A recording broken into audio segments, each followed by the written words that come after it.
भैया। हाँ जी, एक ही सवाल है मेरे पास। हाय, अच्छा पूछिए। राजनांदगांव की जनता से कांग्रेसियों को प्यार नहीं है, क्यों बोलो? रमन सिंह से होगी दुश्मनी भूपेश जी को, उससे कोई इतराज नहीं है।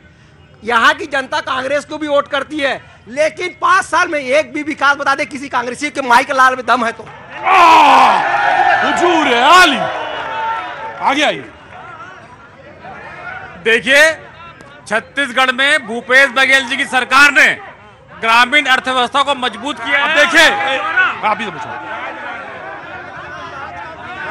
इनके द्वारा सिर्फ और सिर्फ विध्वंसक रूप में विकास कार्य किए हैं, सिर्फ कमीशन खोरी के लिए। इनका स्टेडियम विश्व का पहला स्टेडियम है जहां पार्किंग ही नहीं है।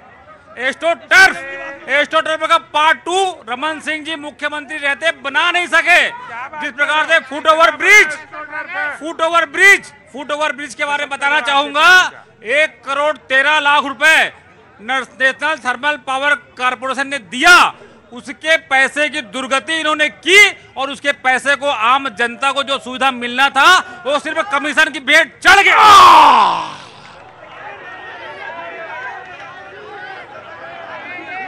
आ रहा समझो ला रहा जी, इसके बाद हाँ जी। सरकार इनकी, कानून व्यवस्था इनकी, एंटी करप्शन ब्यूरो इनकी, यदि हम कमीशन खोरी कर रहे थे तो पकड़वाए क्यों नहीं? इनकी करप्शन इनकी, अरे आपकी तो ईडी है तो अपराधियों को पकड़ने के लिए, चोरों को पकड़ने के लिए ये चोरों के प्रवक्ता क्यों बन जाते हैं? गजब भाई गजब। क्या नाम तुम्हारा? हार्दिक व्यास। हार्दिक व्यास, कौन क्लास में? 8th। यहाँ क्या कर रहे हो? मैं ना कुछ बोलने आया हूँ कि अरे राजनांदगांव से बड़ा लोग निकल रहे हैं। क्या उम्र तुम्हारी? मेरी 13। 13 साल में बोलोगे? अरे ना, क्या करना है आगे? मेरे को सिंगर बनना है। सिंगर बनना है? अच्छा, तो सिंगर बोलने के लिए यहाँ आए हो आज?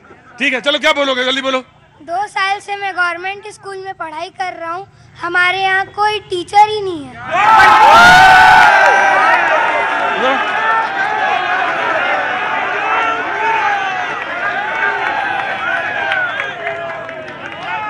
देखो बेटा, देखिए, ऐसा तो नहीं हो सकता कि कोई टीचर ही ना हो, कोई विषय का टीचर नहीं होगा। नहीं, हाँ। जैसे 7 विषय तो उसमें से 5 की टीचर ही नहीं है। 5 की।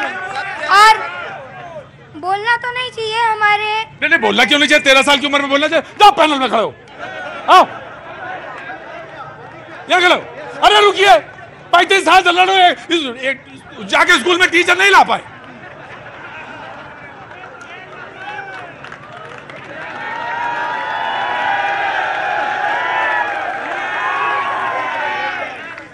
चाचा,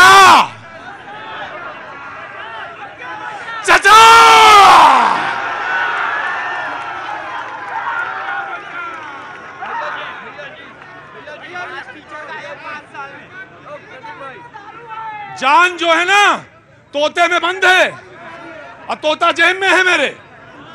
35 साल से चुनाव लड़ रहे हो और कल पहला काम करोगे चाचा, इनके स्कूल जाओगे, पता करोगे कि क्यों नहीं है, अगर है तो क्यों नहीं है, अभी तक क्यों नहीं। चाचा लानत करो, बोलो, एक मिनट रुकिए, बढ़ जाइए।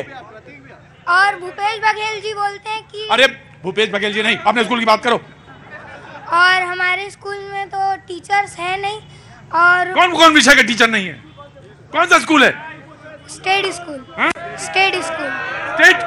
State school.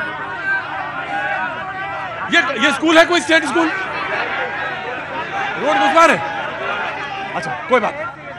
तो कल चाचा जाएंगे, और चाचा ही नहीं जाएंगे, बीजेपी के, कांग्रेस के, मैम आप भी जाएंगी, आरटीआई एक्टिविस्ट भी जाएंगे, किसान नेता नहीं जाएंगे, आप सब लोग जाएंगे और प्रिंसिपल साहब से पता करेंगे कि आखिर ऐसा कैसे हो रहा है, और अगर हो रहा है तो उसको ठीक किया जाए। ठीक है ना? ठीक है, जाओ बैठो जाके। जी मैं आया, चलो मैं आ रहा हूँ।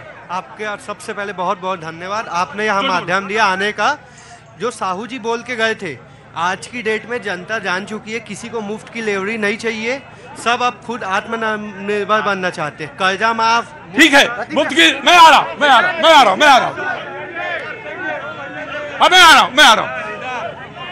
हूं हाँ जी। मेरी छत्तीसगढ़ जनता से यह कहना है, दो चीजें हैं, एक मुफ्त की रेवड़ी पे चुनाव हो रहा है, दूसरा भविष्य पे, बच्चों के भविष्य पे चुनाव हो रहा है, प्रदेश के जनता के भविष्य चुनाव हो रहा है। जनता को तय करना है किधर जाना है, मुफ्त की तरफ जाना है कि अब अपने भविष्य की तरफ जाना है। वोट किस आधार पे देना, किस मुद्दे पर देना है, इसको तय करना। बैठिए, बार बार मत बोलिए। और ये बड़ा खराब नशा है। मेरे शो में आने का भी एक नशा होता है, और नशा कोई भी हो बुरा होता है। जी जनाब आली, क्या नाम साहब? योगेश अग्रवाल। मैं एक्टिविस्ट जी, मैं आया। मैं एक आम आदमी के मुद्दे को रख रहा हूं क्योंकि मैं किसी पार्टी से जुड़ा हुआ नहीं हूं। आपको याद होगा, इसी राजनांदगांव जिले के एक आदिवासी परिवार की एक लड़की ने अपने बाप को टंगिया से इसलिए काट दिया कि वो दारू पी के पूरे परिवार को बर्बाद कर दिया था। और उस लड़की ने सरेंडर कर दिया पुलिस को, खुद को। और यही घटना महासमुंद में 6 लोगों के परिवार ने एक साथ सुसाइड कर लिया। उसके सेंटर में था दारू।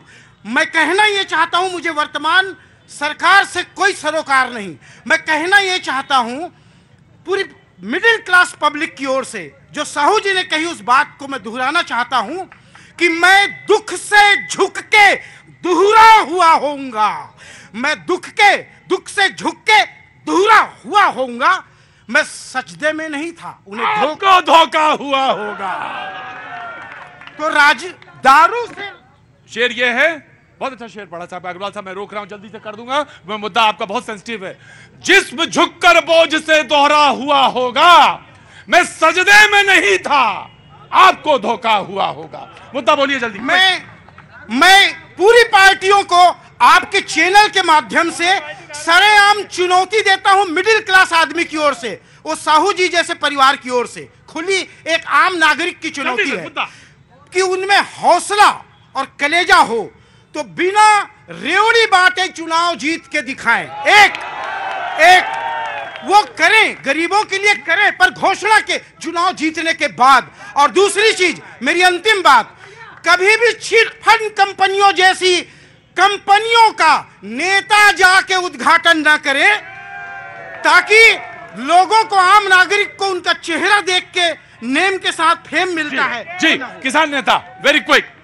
सबसे पहले तो धन्यवाद कि एक किसान को इस मंच में पैनलिस्ट में शामिल किए हैं, उसके लिए बहुत बहुत धन्यवाद। मैं मोतीलाल सिन्हा हूं और एक किसान हूं। सबसे पहले तो मैं मतलब यहाँ पे जो भाजपा और कांग्रेस के हमारे साथी हैं उनसे हम सवाल करना चाहते हैं कि पिछले 15 साल तक रमन सिंह की सरकार थी, जिन्होंने किसानों के साथ में वादा करके जो वादा खिलाफी की थी, उसके कारण उनकी सरकार गई थी। और अभी जो वो गांव-गांव में जाके अपने प्रचार में बोल रहे हैं कि हमने पिछले समय जो वादा किया था उसको हम पूरा नहीं किए, इसलिए हमको सरकार से आप बाहर किए हैं, तो हम उसके लिए माफ़ी मांगना चाहते हैं, ऐसे करके। तो हम पूछना चाहते हैं भाजपा वाले लोगों से कि उन्होंने जो पिछले समय जो 2 साल की बोनस नहीं देने की जो चूक की थी, तो क्या वर्तमान में वो आएगी तो उस बोनस को देगी कि नहीं देगी, उस बात को स्पष्ट करे। नंबर 2, कांग्रेस वाले लोग भी पिछले समय बात यह किए थे कि हम किसानों के बहुत हितैषी हैं। भूपेश बघेल जी की सरकार आई तो कर्जा माफी करेंगे करके बोले थे, 2500 रुपये में धान खरीदी करेंगे करके बोले थे, और जो रमन सरकार की जो 2 साल का जो बोनस बचा था उसको भी देंगे ऐसे करके वादा किया था, है ना। राहुल गांधी यहाँ की सभा में बोले थे, तो उन्होंने क्या किया, बाकी 2 वादा तो उन्होंने पूरा किया, कर्जा माफी भी आधा अधूरा पूरा किया।